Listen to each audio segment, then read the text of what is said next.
GoldenEye est sorti en 1997, développé par Martin Hollis de Rareware pour l'éditeur Nintendo. GoldenEye est un jeu vidéo de tir subjectif et fait partie des 100 plus grands succès de l'histoire du jeu vidéo.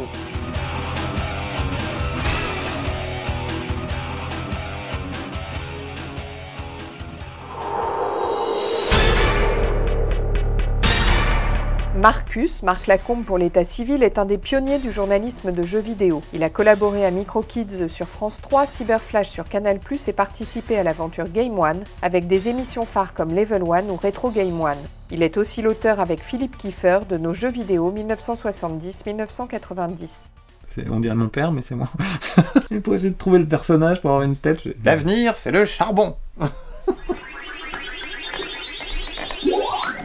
Les gens ont une image du jeu vidéo qui est vraiment un truc qui enferme, où les gens sont comme ça, coincés sur leur console. C'est pas vrai, en fait, ça se partage comme un jeu de société, c'est un vrai plaisir à partager entre amis. Je l'ai toujours vu comme ça, et c'est le message que j'essaye de faire passer. Donc je suis accro.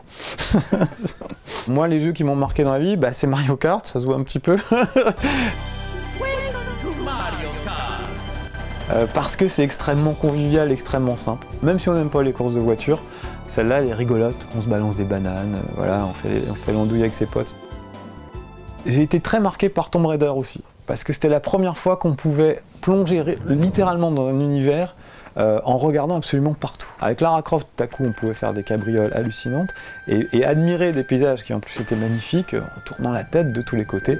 Tout ça avec une petite musique symphonique dans le dos, on serait cru dans Indiana Jones. C'est extrêmement riche, ça s'est développé d'une manière phénoménale en 30 ans, en à peine 30 ans. On commence muet en noir et blanc, avec des trucs pas terribles, des plans fixes. Et très vite, on arrive à avoir du son, de la musique, de la couleur, un écran qui n'est plus fixe, mais un scrolling qui va te montrer plusieurs parties du décor, puis des décors de plus en plus fabuleux et immenses, des personnages et des scénarios de plus en plus riches. La progression est absolument fulgurante dans le jeu vidéo. L'avantage qu'a le jeu vidéo, c'est qu'il combine énormément de formes d'art, à la fois le graphisme, à la fois la musique, à la fois le scénario, le gameplay évidemment, enfin ça combine pratiquement tous les arts qu'on connaît. C'est pas en additionnant des arts que tout à coup tous les arts vont disparaître. Aujourd'hui j'ai choisi GoldenEye parce que c'est vraiment un des jeux qui m'a le plus marqué. Et puis GoldenEye, c'est le FPS, le First Person Shooter, qui démocratise le genre pour tout le monde. C'est-à-dire qu'avant GoldenEye, il fallait jouer sur des PC, c'était un peu compliqué, puis il fallait être très fort. Là, tout à coup, GoldenEye, on peut se tirer dessus dans les couloirs avec des potes, entre agents secrets. Donc j'aime beaucoup parce qu'on retrouve l'univers de James Bond, avec les gadgets, avec des très belles filles aussi, souvent, des belles voitures, enfin plein de choses. Et puis surtout, ça se partage. On a un écran partagé soit en 2, soit en 4. Et on a passé des soirées de folie avec 4 potes à jouer à GoldenEye parce que c'était vraiment le meilleur jeu pour moi de son temps sur la Nintendo 64.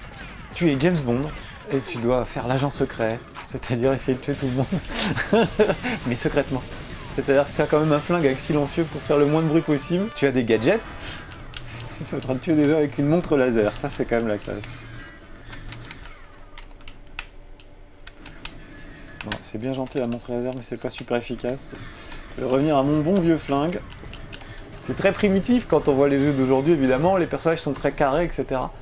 Mais ils avaient quand même plaqué des photos de vraies personnes sur les visages des personnages, ce qui fait que, pour l'époque, ils avaient vraiment des têtes assez incroyables. Ah tiens, il était aux toilettes lui. Vous n'avez pas vu venir.